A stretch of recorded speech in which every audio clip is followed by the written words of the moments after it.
शिवसेना प्रमुख स्वर्गीय बाळासाहेब ठाकरे यांच्या मागे ठामपणे उभ्या राहिलेल्या त्यांच्या पत्नी स्वर्गीय मीनाताई ठाकरे यांच्या स्मृतिदिनानिमित्ताने शिवसेना उद्धव ठाकरे गट महिला आघाडीच्या वतीने त्यांच्या प्रतिमेला पुष्पहार अर्पण करत अभिवादन करण्यात आलं।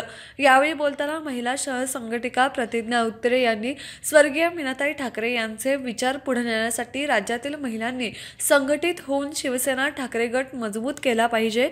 माजी मुख्यमंत्री आणि पक्षप्रमुख उद्धव ठाकरे यांचे हात बळकट करण्यासाठी यापुढे प्रयत्नशील राहणार असल्याचे सांगितले।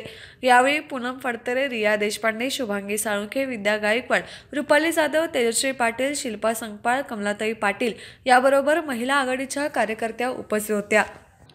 आज आमच्या तमाम शिवसैनिकांचं श्रद्धास्थान, स्मृतिस्थान आमच्या मासाहेब ह्यांचा स्मृतिदिन आणि त्यानिमित्तानं आज कोल्हापूर महिला आघाडीच्या वतीने फोटोपूजन करून त्यांना अभिवादन करण्यात आलेलं आहे।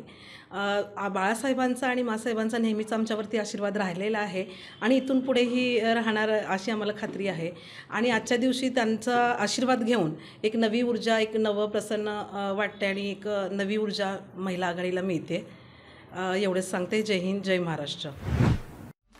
अशाच ताज्या आणि महत्त्वाच्या घडामोडी पाहण्यासाठी तारा न्यूजला लाईक करा, सबस्क्राईब करा आणि बेल आयकॉनला क्लिक करा।